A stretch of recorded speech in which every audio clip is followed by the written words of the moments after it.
Hey, this is Ish, and today I wanted to talk to you about how different cities have a certain quality of energy and how this can either replenish you and make you feel really alive, or certain cities have the quality of making you feel very focused.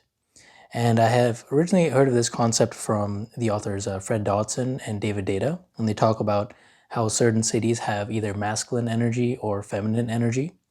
And you can substitute those words for yin and yang or active and receptive energy. And essentially, these two poles of energy are a bit different. And just to describe it more in depth, the masculine energy is related to forward moving energy. So, this is more of an active energy.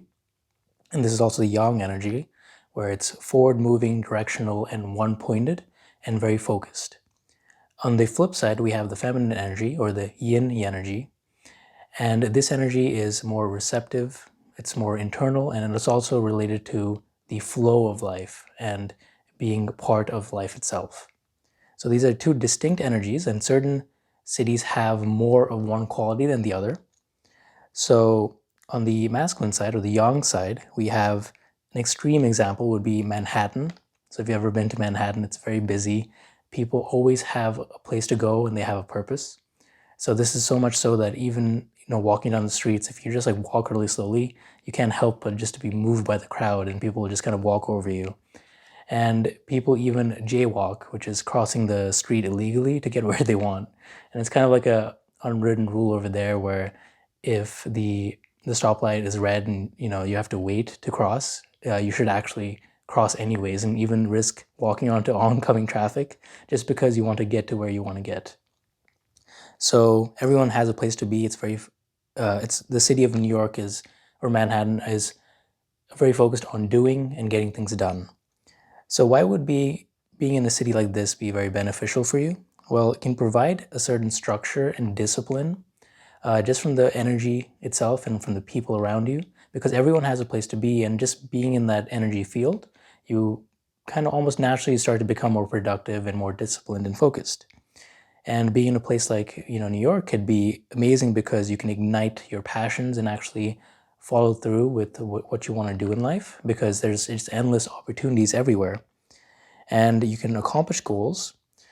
And what's really beneficial about this is that when you start to accomplish goals in this aspect of being very focused, you get a sense of relief when you complete things. This is very rewarding, and that's why people like to get things done, because they feel a certain relief from getting things done that they said they were going to do.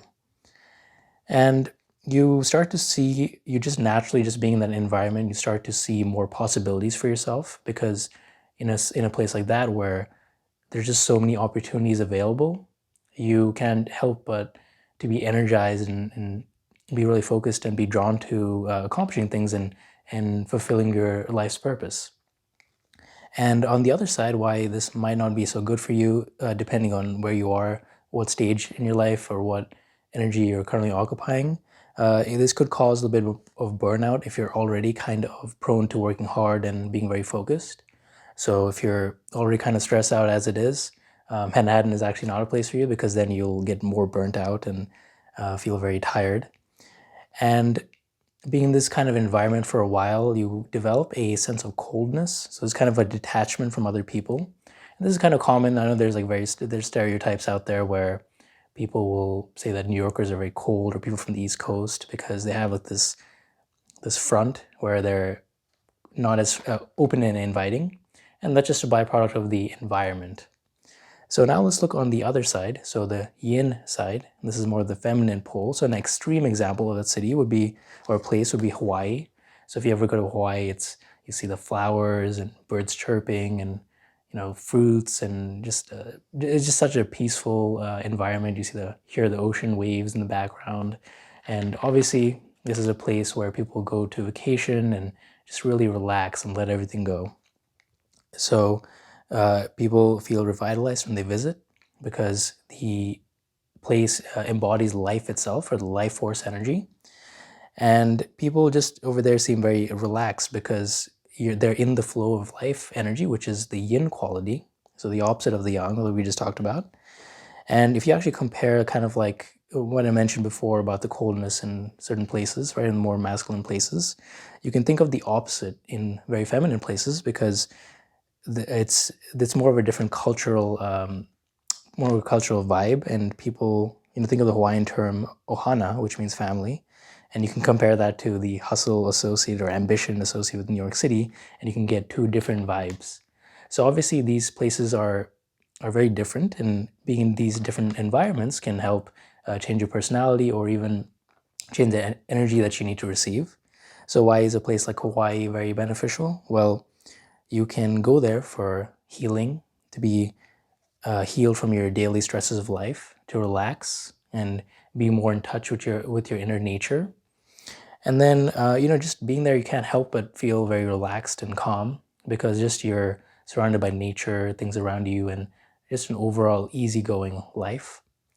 And I believe it or not, there are some bad things, right? So just like in New York or other very masculine places, there are some downsides. There are also some downsides in being very, very feminine or receptive places, and that's too much of this energy can cause you to be very passive.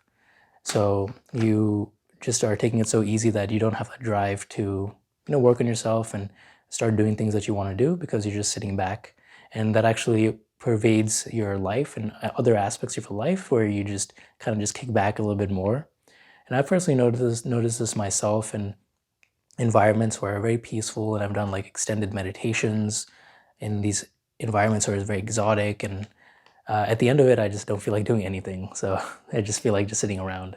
So you want to make sure that you also have that drive in there too. And another thing is that you're kind of being swept away by the currents of life rather than being more proactive. So when you're in the flow of life, being listening to the birds and nature and all that, you just kind of take life as it comes rather than the more masculine element of setting course and defining what you want and actually being a creator rather than a receiver. So that could happen if you already have that kind of nature where it's more relaxed. You kind of need more of that structure in place. And one thing I also notice is that if you have too much of the feminine energy, you're not able to detach easily. So if you think of all the meditation scripts, they say that you should be in this world, but not in this world, but not of it. So that means that you should enjoy life, but not be too attached to it. And when you have too much of this feminine energy, then you tend to be too immersed in things with the currents of life. So if you think like an ocean, you're in the wave itself, that's feminine. So you kind of are too close to the source of everything. And rather the masculine energy is more of that boat that sits on top, that is more detached from it and knows where it's going. So these are two different energies, and both have both its pros and cons depending on your personality, your energy, and what you need, because everyone is different, and people require different things of life. And something I also wanted to add on is that there are also neutral cities. So these are cities that don't have a strong current of either pole, so not too much of the masculine or too much of the feminine. And these examples would be more like suburban areas, kind of like suburban Wisconsin or Phoenix, Arizona, just more residential, which is not quite a countryside where you can see nature, but it's not quite a city either. So it's kind of like in between, but it doesn't have a strong pull. So these kind of places would be good if you don't want that strong current dictating your life, or that environment to kind of pull you to different places. Because when you're in Manhattan, for example, you can't help but feel energized or drained or pulled to take action. And likewise, when you're in Hawaii, you can't help but feel relaxed or lethargic or just more chill. So there's two different sides. But a neutral city will be good if you are maybe settling down or just don't want too much of that strong energy here and there. And this can also be good because you can create your own experience of things on your own without different influences. And it's also very good for transitions too, because this will allow a period of kind of looking inwards. But the cons for this is that you will get a listless feeling, kind of like a restless feeling that you want to, something bigger is calling for you, and you're just kind of stuck in this bland city, if you will.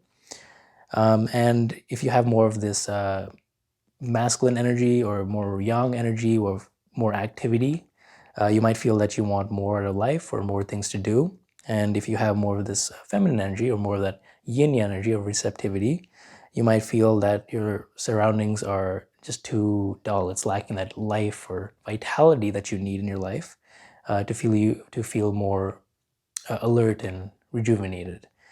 So so yeah, just take that into consideration and just know that going to different cities will have a different impact on who you are and your energy field. So it can be a process of experimentation just to see what resonates with you, and know that every city has its own purpose and stage for you. So if you need more of that structure and discipline and actually taking action, so if you're more of that new age person that likes to just kick back, you actually might benefit from a more busy city like New York, Tokyo, London, where things are just active and go, go, go. Likewise, if you are a little bit more burnt out, more of a type A personality where it's, work, work, work, you might benefit from relaxing in Hawaii. So both have these pros and cons, but ultimately it's just a process and understanding different energy fields.